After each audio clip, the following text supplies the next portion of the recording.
사사기를 우리가 지난주에 살펴봤고 그 안에 어떤 사사가 있었는지 낱낱이 살펴볼 수 있지만 이 사사라고 하는 이 것들이 사사라 세움을 입은 이 사람들이 했던 일들이 거의 동일합니다. 사사는 원래 재판을 담당하는 재판장인데 사사기에서는 그들이 재판을 하는 것이 아니라 이방 민족들을 상대해서 전쟁을 치르고 어려움에 빠진 이 이스라엘 백성들을 구원하는 일을 했습니다. 그게 사사기에서 일어난 일이었습니다.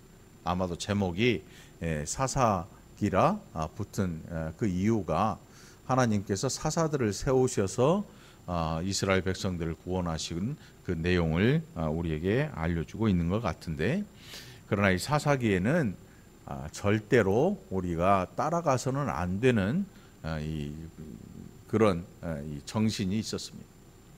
그게 뭐냐면 사사기 마지막 절에 그때 이스라엘의 왕이 없으므로 사람이 각기 자기의 소견에 옳은 대로 행하였더라.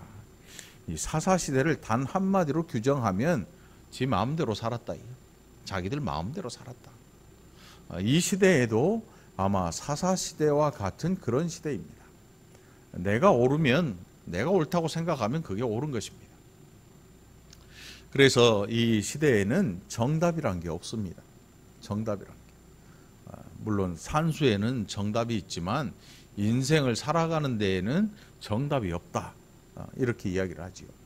그러니까 아주 다변화되고 다면화된, 직장도 예전처럼 뭐 몇 개 손으로 꼽을 수 있는 정도가 아니고 얼마나 많이 세분화되었던지 그 안에 들어있는 사람조차도 내가 뭐가 전공인지 잘 모를 정도로 아주 많이 막 분화가 됩니다.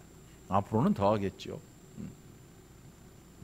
그리고 오늘 룻기가 기록이 되고 있는데, 룻기 1장 1절을 보니까 사사들이 치리하던 때 그렇게 나옵니다.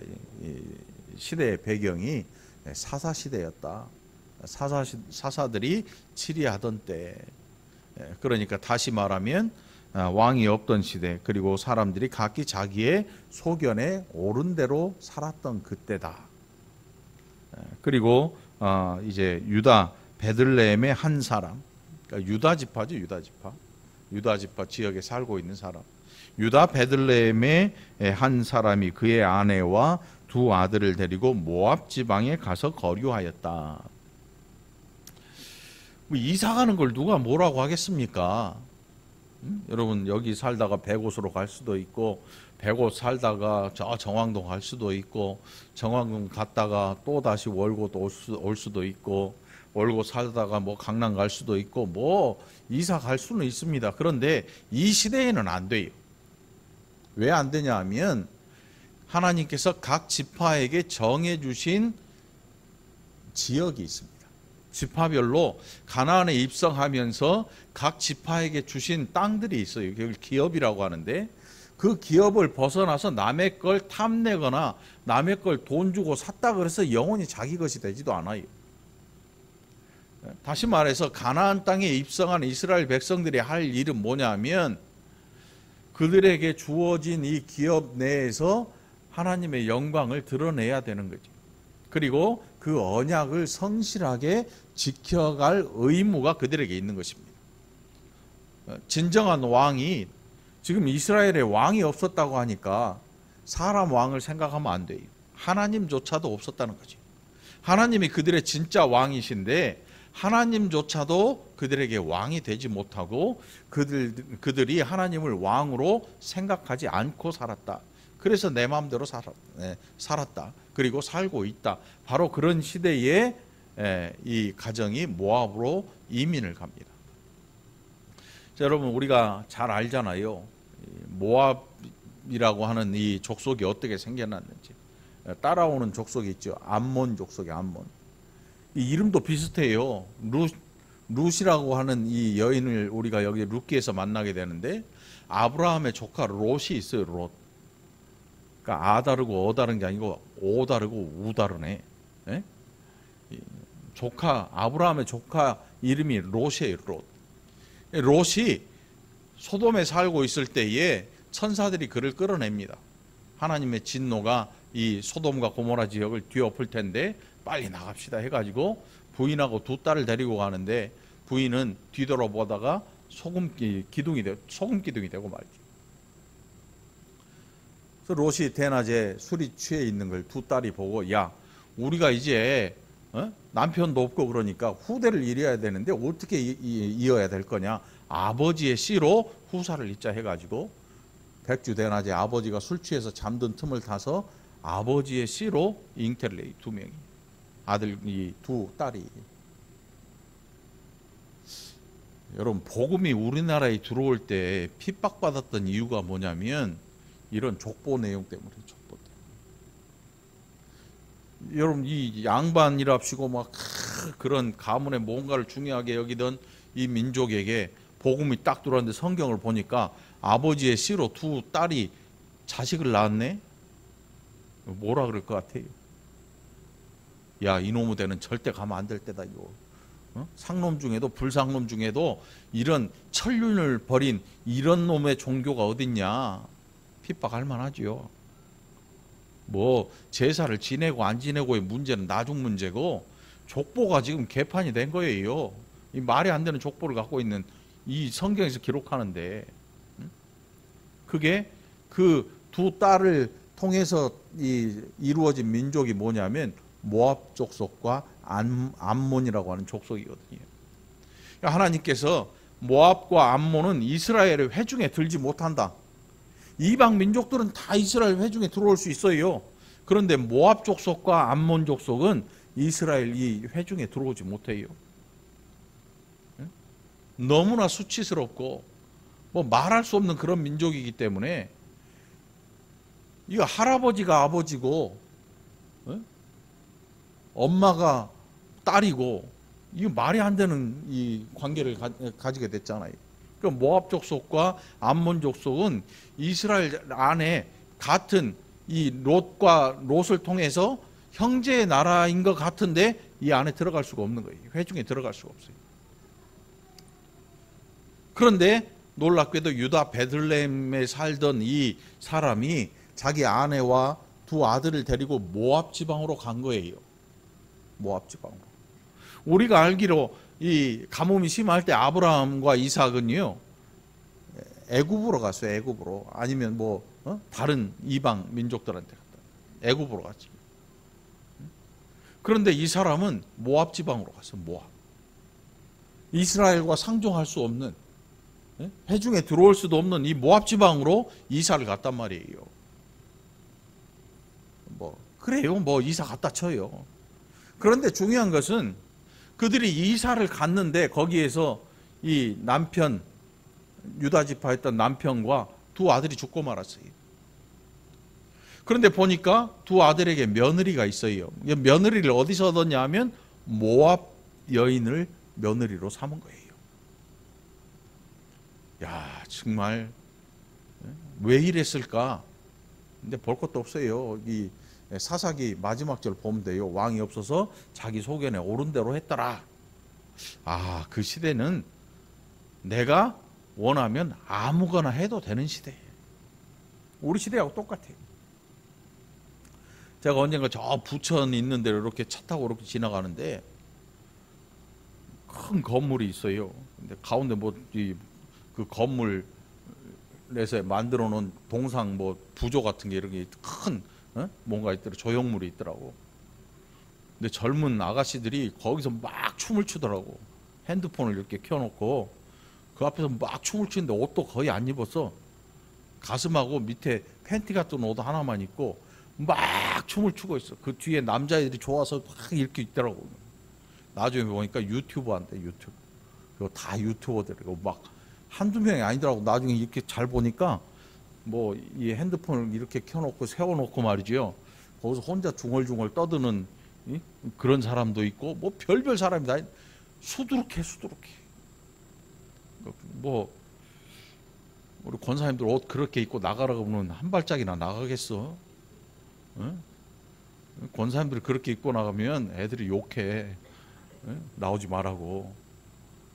그 뭐 누가 그런데 아무렇지도 않아요. 그걸 그렇게 입고 마음대로 춤추고 막 돌아다녀. 이렇게 들고 나중에 보니까 이제 핸드폰을 이렇게 들고 그 옷을 입고 막 돌아다니더라고. 보니까 제가 쫓아가서 본 게 아니에요. 그냥 돌아다니고 있더라고. 야, 그러니까 내가 원하면 무엇이든 할 수 있는 시대. 사사시대하고 거의 흡사하다고 보시면 돼요, 여러분. 그러니까 이 사람들이 모압에서 며느리를 봐요. 절대로 섞이면 안 되는 민족이거든요. 절대로 섞이면 안 되는 민족. 근데 모압에서 며느리를 2명이나 봐. 큰아들, 작은아들. 그런데 남자들이 다 죽어버렸어요. 이거 얼마나 비극입니까? 오늘 이 본문 속에 보면 나오미야 3절에 보니까 나오미의 남편 엘리멜렉이 죽고 나오미와 그의 2 아들이 남았으며 그들은 모압 여자 중에서 그들의 아내를 맞이하였는데 하나의 이름은 오르바요 하나의 이름은 루시다라. 그들이 거기에 거주한 지 10년쯤에 말룡과 기론 2 사람이 다 죽었다. 2 아들 이름이 나와요. 아버지 이름하고 며느리 이름도 나오죠. 오르바라고 하는 여인하고 루시라고 하는 여인의 이름이 나와요. 이방에 살고 있는데 남자들이 다 죽고 여자들만 3명 남았어요. 고대에 여자들만 있다고 하는 것은요, 이 굶어 죽는 거예요. 무슨 뜻이냐면 노동력을 가지고 먹고 살아요. 노동력. 요즘은 노동력이 아니고 머리만 잘 쓰면 부자 되잖아요. 투자만 잘해도 부자 된단 말이에요. 그런데 고대에는 그런 게 아니에요. 내가 가진 노동력을 가지고 생산을 해야 돼요. 그런데 여인들은 노동력을 가지고 생산을 해낼 만한 그런 힘이 없어요. 힘도 없을 뿐더러 그 당시의 상태가 여자들에 대한 생각이 아주 요즘하고 반대지요. 여자들은 그냥 아이 낳고 뭐 집안 일하고 사회적인 어떤 권리도 없어요. 권리가 없어. 그러니까 굶어 죽기 딱 좋은 거지. 나오미가 지금 그 처지에 놓여 있습니다. 그리고 그 모압 지방에서 여호와께서 자기 백성을 돌보시사 그들에게 양식을 주셨다. 가나안 땅에 있던 자기 유다 지파의 사람들 아마 소식이 들려온 모양이에요. 누군가 왔다 갔다 했겠지요. 소식을 들으니까 거기에 이제 식량이 생겼다. 흉년이 끝났다. 이런 소식이 들려요. 돌아가려고 딱 이제 하면서 며느리들을 어떻게 할 것인가. 이 2 며느리, 2 아들이 죽어버렸는데 이 2 며느리들을 어떻게 해야 될 것인가. 결국 나오미의 입에서 나온 말이 뭐냐면 이제 친정으로 다 가라 니네. 친정집으로 가라. 어떻게 보면 지극히 정상인 그런 이야기 같아요. 처음에는 막 며느리 둘이 아유 어머니 그런 말씀 마세요. 어머니 혼자인데 어떻게 가요. 아니야 이제 너희 둘 니네 갈 길을 찾아가야 돼. 나한테는 더 이상 아무런 소망이 없어. 그 당시에 법이 뭐냐면 형이 죽으면 동생이 그 형수를 취해서 기업을 이을 대를 이어줘야 돼. 기업을 이을 대를 이어줘야 돼. 그래서 이걸 형사 취수제라고 하는 법이 있어요. 형이 죽으면 형수를 취해서 아내로 삼아서 형 대신 자식을 낳아서 형의 기업으로 떼어줘요. 그런데 지금 나오미가 아이를 낳을 입장도 아니야. 나오미조차도 남편이 죽었어요. 그런 입장이 아니야. 그리고 이 2 며느리에게 자기가 낳은 아들을 줄 수 있는 형편도 아니야. 남편도 없는데 아이를 낳을 수도 없고 또 새로 남편 찾아서 아이를 낳는다 해도 지금 아이들이 성장해서 이 여인들에게 줘야 되는데 줄 수 있는 그런 아무런 능력도 없고 형편도 되지 않거든요. 그 이야기를 쭉 해요. 너희가 나와 함께 있는 건 내가 마음은 고맙다마는 내 형편이 지금 그렇지 않아. 너희 빨리 친정으로 돌아가서 다시 너희 인생을 시작해라. 이렇게 이야기를 하고 있는 거죠. 그랬더니 이 오르바라고 하는 모압 여인은 엉엉 울어요. 처음에. 그러면서 어머니 안녕히 계세요 하면 떠나요. 이거 뭐 나쁜 거 아니잖아요. 이게 무슨 이 잘못한 것도 아니야. 잘못한 것도 아니야. 그런데 중요한 건 한 며느리가 남았는데 이름이 룻인데 한번 생각해 보세요. 이 며느리가 안 떨어지는 거야. 안 떨어져. 그러면서 하는 말이, 어머니, 내가 오늘 어머니를 떠나서 내 민족에게 내가 돌아가면 하나님께서 내게 벌을 주시고 더 내리시기를 원합니다. 이렇게 얘기하면서 철석같이 달라붙어 있는 거야. 안 떠나는 거야. 그러면서 하는 말이 뭐라고 하냐면, 어머니의 하나님이 나의 하나님이 되고 어머니의 조상들의 하나님이 나의 하나님입니다. 이렇게 얘기를 해요. 이렇게 얘기를 해요. 그게 이 16절에 기록되어 있죠. 어머니의 백성이 나의 백성이 되고 어머니의 하나님이 나의 하나님이 되시리니. 어머니 죽는 곳에서 나도 죽겠습니다. 이게 어떻게 보면 참 효부잖아요. 그런데 나오미 생각에 이거 정말 힘든 일이거든. 왜? 얘를 무슨 기업을 이루어서 가정을 이루어져야 되는데 자기하고 똑같이 평생 이제 혼자 살아야 되는 거야. 뭐 지켜줄 만한 능력도 없어요. 뭐 가져다 줄 부도 없어요. 아무것도 없단 말이에요. 보장된 게 아무것도 없어. 그런데 이 룻이라고 하는 며느리가 끝까지 그 어머니를 놓지 않는 거예요.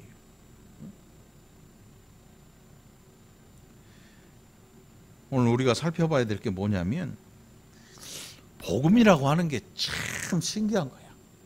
복음이라고 하는 게.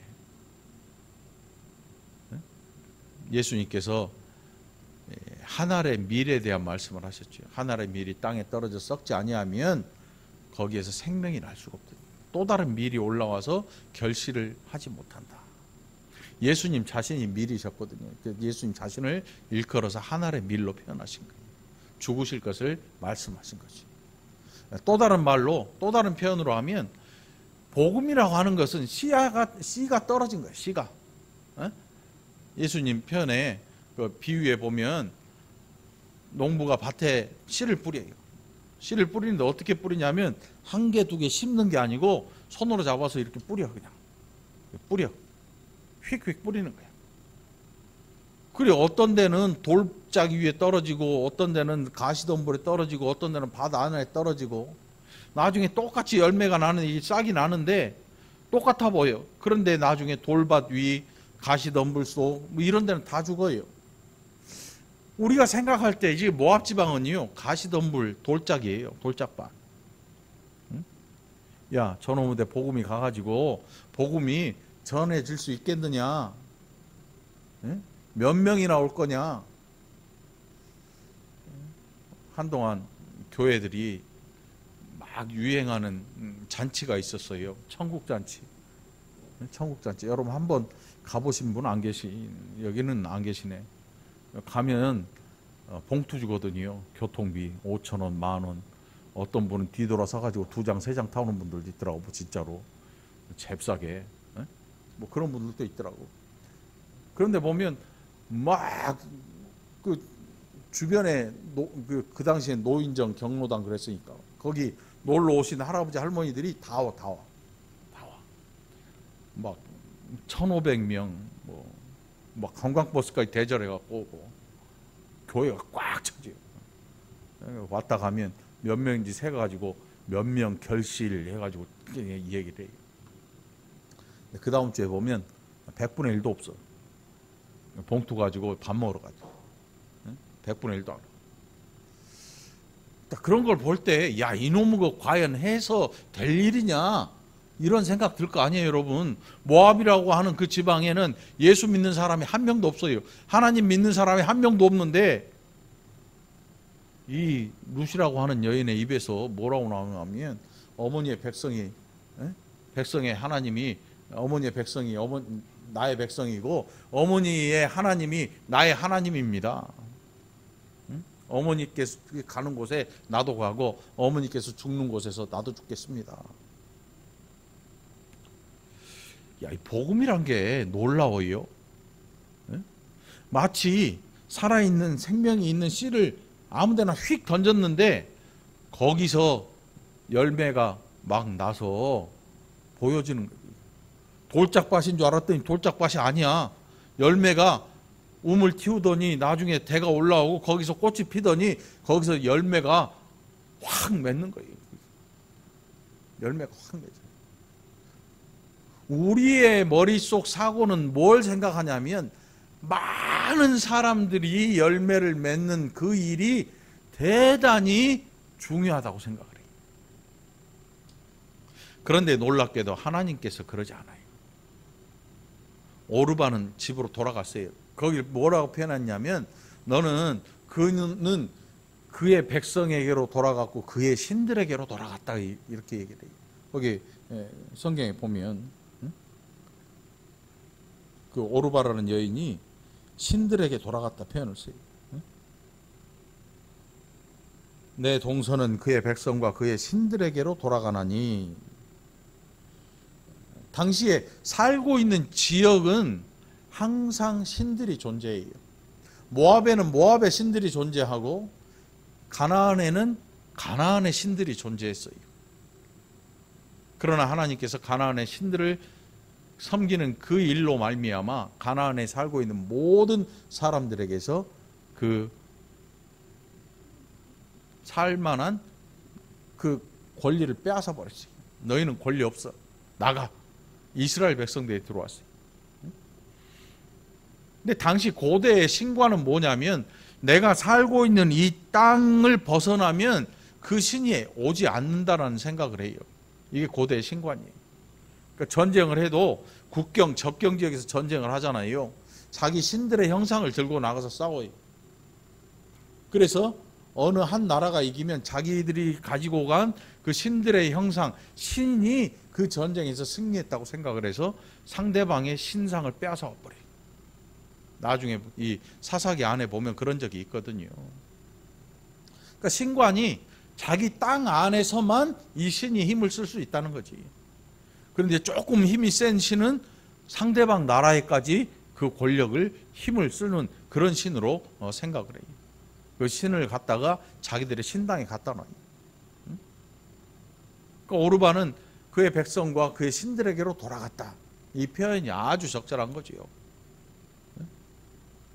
불교 국가에서 온 여인이 이제 남편이 죽어서 자기 고향으로 돌아갔다. 그러면 불교로 다시 돌아갔다. 이 얘기예요. 물론 우리나라에서도 불교가 있긴 하지만 이런 뜻이에요. 종교를 바꿨다가도 다시 돌아갔다. 이런 뜻이거든요. 그런데 놀랍게도 이 루시라는 여인의 마음에 복음이 떨어져서 그 열매가 맺혔단 말이죠. 우리는 그것을 아직 알지 못해요.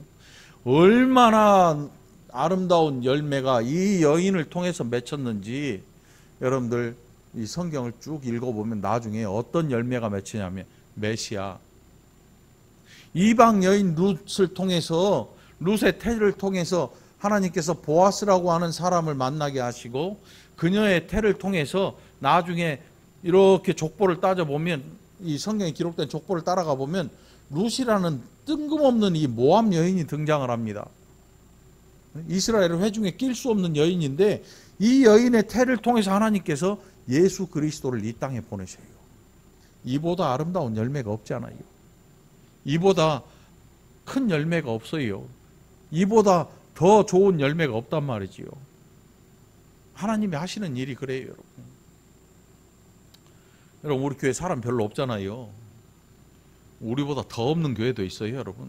가면 뭐 10명, 5명, 뭐 진짜로 목사님, 사모님, 목사님 아이들 둘, 목사님 엄마, 이렇게 한 5명, 10명 있는 교회도 있고. 우리는 사람 없는 게 아니야. 이거 엄청 많은 거야, 내가 볼 때. 무지하게 많은 거야. 그렇죠, 고장로님? 한 3주간 고장 나가지고 교회를 못 나오셨던 거예요. 이제 고장 난 게 고쳐져 가지고 이제 오시자마자 교회 청소를 이렇게 해주셔가지고 너무 감사해요. 교회가 광이 반짝반짝 나지요. 내가 못하게 할 것 같으니까 몰래 오셨더라고. 몰래 와서 하셨더라고. 아무튼 이제 안 아프겠지 뭐. 아무튼 자, 이 룻이라고 하는 이 여인, 우리가 보기에는 아니 한 명 갖고 뭘 하겠어 이렇게 생각하잖아요. 아니 우리 교회 뭐 몇십 명 갖고 뭘 하겠어. 그런데 그렇지 않아요. 하나님이 하시는 일은 많은 사람을 통해서 하시는 게 아니고 예수 그리스도 한 분을 통해서 죄인들을 구원하시기를 시작하신 거죠. 룻이라는 이 모압 여인, 이방 여인, 어느 누구도 알아주지 않는 이 여인의 태를 통해서 하나님께서 예수 그리스도가 나중에 그 족보를 통해서 나오게 만드셨어요. 한번 생각해 보세요. 모압이라고 하는 이 족속 얼마나 보잘것없습니까? 아버지와 딸 사이에 태어난 민족인데, 예? 우리나라 같으면 아예 저리 치워버리고 몰래 데려다가 어떻게 해버렸을지도 몰라요. 그런 민족인데 하나님께서 그런 민족 가운데 한 연약한 여인을 통해서 그 일을 이루어내시는 거예요. 우리는 그걸 보면서 뭔 생각을 해야 될까? 와, 하나님의 능력은 정말 대단하구나. 어? 야, 하나님이 하시는 일은 정말 어마어마하구나. 전지전능하시구나. 그럼 나를 통해서도 뭘 하시겠네? 이거 말고 우리가 가장 먼저 봐야 될 게 뭐냐면 사람의 죄악이 얼마나 심각한가. 롯이라고 하는 이 한 사람과 그 두 딸, 아버지와 딸 사이에서 민족을 태어나게 할 만큼 성적인 타락이 그 시대에 얼마나 심했는가, 여러분. 그때에만 있던 게 아니고 요즘도 있어요. 친부가 친딸을 성폭행하고 하는 그런 일들이 우리에게 들려지지 않아서 그렇지 많은 것 같아요. 잡히는 사람들 있잖아. 잡히는 사람들. 우리나라보다 미국이나 이런 데 큰 나라는 더 많아요. 더 많아요. 이 제정신들이 아닌 것 같아요. 근데 고대 때부터 그랬어요. 그런데 하나님께서는 이 죄악된 인류를 통해서 하나님의 하실 일을 이끌어내십니다. 어느 누구도 이 일을 방해할 수가 없어요. 그러니까 여러분, 사람 많은 거 좋아하지 말고 믿음의 사람이 되려고 노력하시길 축원합니다. 믿음의 사람. 이게 중요한 거예요. 내가 믿음의 사람이 되지 않으면요, 나하고 똑같은 사람들이 주변에 수천 명, 수백만 명 있어도 소용없어요. 전부 오르바가 되는 거예요. 어머니 가는 거지. 아싸, 해방됐다, 이제 가는 거예요. 물론 오르바가 그러진 않았을 거예요. 사랑하는 남편이 죽었는데 웃으며 떠나겠습니까? 그런데 아마 그 정말 어쩔 수 없는 그 처지와 형편에서 벗어난 그 일로 마음의 짐이 떨어져 나갔을 것 같아요.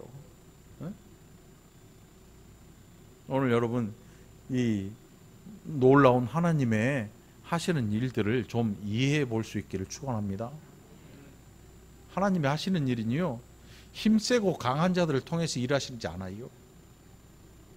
정말로 보잘것없어 보이는 룻이라고 하는 이 여인, 아무 소망도 없는 이 여인을 통해서 하나님께서 메시아를 이 땅에 보내시는 거예요. 그러면 우리를 통해서 뭘 하실까요? 우리를 통해서. 중요한 것은 내가 하나님의 뜻을 이해할 줄 알아야 되는 거예요. 하나님의 뜻을 이해하지 못하는 사람들의 특징이 뭐냐면 끊임없이 달라고 외치는 거예요. 산에 가서 외치고, 들에 가서 외치고, 교회에서 외치고, 그것이 마치 믿음처럼 여겨지는 이 시대에 얼마나 큰 문제가 있는지 여러분 알아야 돼요. 얼마나 큰 문제가 있는지. 지금 우리에게 별로 들려지진 않지만 여러 군데에서 그런 일들을 많이 합니다. 멀리에 얼만큼 기도해 보시오.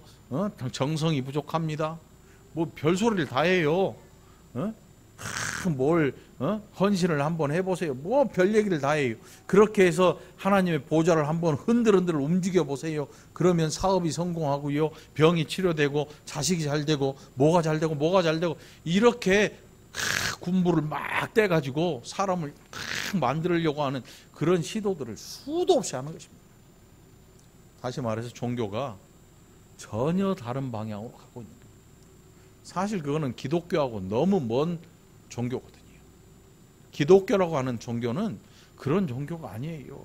뭘 얻으려고 나온 종교가 아니고 내가 받은 것이 있어서 감사하는 종교거든요. 여러분 뭘 받았습니까? 10원 받은 거 아니야. 돈 받은 거 아니고 건강 받은 거 아니고 축복 받은 거 아니고 구원의 복 우리가 받았어요. 이 구원의 복을 받은 이 우리가 이제 하나님의 뜻을 이해하고 세상을 향해서 하나님의 뜻을 펼쳐 보이는 겁니다. 그것은 뭔가 건물을 짓는 일도 아닙니다. 사람을 많이 모아가지고 힘을 가지는 이런 일도 아닙니다. 딱 한 사람 변화되고 하나님의 뜻을 알고 자기에게 닥친 이 어려운 환경 다 둘러봐도 아무런 소망 없는 흑암 같은 그 안에서도 하나님의 뜻을 기다리고 나아갈 줄 아는 믿음의 백성, 그 백성 한 사람이 중요하다는 사실입니다. 여러분들이 그 믿음의 백성이 되기를 간절히 축원합니다. 많은 사람 끌어모으려고 하지 말고 나 한 사람이 그런 믿음의 사람이 되기를 위해서 기도하게 되기를 간절히 축원합니다. 나오미가 그 며느리 룻을 데리고 나중에 이제 베들레헴으로 돌아갑니다. 그 베들레헴 안에서 일어난 일들을 우리가 너무 잘 알고 있죠. 너무나 잘 알잖아요. 보아스라고 하는 이 사람의 밭에서 어머니를 위해서 보리 이삭을 주어서 그걸로 어머니를 공양을 해요. 섬기죠. 보아스의 눈에 들고 나중에 보아스라는 사람과 혼인을 하게 됩니다. 혼인을 하게 돼요. 시집 잘 가는 게 여자 팔자 뒤웅박 팔자라 그러잖아. 그런 얘기가 아니야. 이 룻기는 그런 얘기가 아니야. 시집 잘 갔네. 남편 잘 만났네. 남편이 대기업 뭐네. 뭐 중소기업 사장이네. 탤런트네. 뭐네. 뭐 이런 얘기가 아니야. 우리는 자꾸 그런 걸로 이걸 성경을 가지고 그리 끌고 가버리려고 해요. 뭐 결혼하기 전에 뭐 하나님 내게 보아스 같은 남자 어디 없나요? 없어. 보아스 같은 남자 세상에 없어. 한 명밖에 없어. 보아스는. 그런 얘기가 아니거든요. 신랑감 구하라는 그런 성경이 아니야. 신랑감 구하라는 성경이 아니야. 룻을 통해서 하나님께서 하시는 일을 보라는 거지요. 너희의 삶에 얼마나 심각한 죄악이 들었는데 그럼에도 불구하고 하나님은 그의 일을 이루어 가시는 거죠. 그의 일을 이루어 가시는 거예요. 그러니까 여러분 사람 쳐다보지 않기를 바랍니다. 사람 쳐다보지 마세요. 와, 너 때문에 신앙생활 못하겠어 이런 얘기 하지 마세요. 너 때문에 내 인생이 꼬여 이런 얘기 하지 마세요. 너 때문에 내가 정말 화가 나서 못 살겠어 이런 얘기 하지 말고 너 때문에 하나님이 일하시는 거야. 너 때문에 하나님이 참으시는 거야. 너 때문에 하나님이 내게 은혜를 주시는 거야. 바꿔서 생각을 해보세요. 바꿔서 생각을 하면 용서가 돼. 용서하지 않을 수가 없어. 사람이 어떻게 보여? 완전한 줄 알고 들어왔더니 죄 짓는 게 실금실금 보이니까 낙심하기 시작하잖아요. 그렇게 하지 말라는 거죠. 룻이라는 여인도 완전한 여자가 아니에요. 완벽한 여자가 아닙니다. 그런데 복음을 가졌어요. 복음을 어떻게 가졌냐 하면 하나님을 이스라엘 전해준 어머니보다 믿음이 더 좋아. 나오미와 그의 남편 엘리멜렉은 자기 마음대로 자기 소견에 따라서 모압으로 왔지만 모압에 살던 이 여인 룻은 모압에서 하나님의 이름을 듣고 그 나라를 사모해요. 하나님 나라를 사모하는 거예요. 어떤 사람은 복음을 전해서 예수를 전했는데 예수를 전한 그 사람은 세속에 빠져서 늘 하나님 앞에 달라고 난리를 피고 사는데 어떤 사람은 흘겨들은 복음으로 제대로 된 하나님 앞에서 믿음의 삶을 살아가는 거하고 똑같은 거지. 믿음의 삶을 사는 이방인이 되시기를 간절히 축원합니다. 우리는 다 이방인이거든요. 여러분 이스라엘 사람 혹시 있습니까? 한 명도 없어요. 유대인 있어요? 한 명도 없어요. 한 명도 없어. 우리는 이방인 중에 이방인이야. 그럼에도 불구하고 하나님이 우리에게 복음을 주셨거든요. 이 귀한 복음 여러분들 잘 간직하고 이 복음으로 믿음의 사람 되기를 그리스도 예수 이름으로 간절히 축원합니다. 기도합시다. 하나님 아버지 감사합니다. 이 세상에 얼마나 많은 죄악들이 있는지, 그럼에도 불구하고 하나님 일하시고 그 죄인들을 통하여서 하나님의 놀라우신 은혜를 드러내시는 그 일을 바라볼 수 있게 하셔서 감사합니다. 우리도 이제 한 사람 한 사람 깨어나서 하나님 앞에서 믿음의 백성으로 살아가게 하시고 우리 주변의 환경 이것에 치우치지 않고 하나님 우리를 통하여서 하실 그 일들을 사모하고 기다릴 줄 아는 복된 자들이 되게 하여 주옵소서. 감사드리옵고 예수님 이름으로 간절히 기도합나이다. 아멘.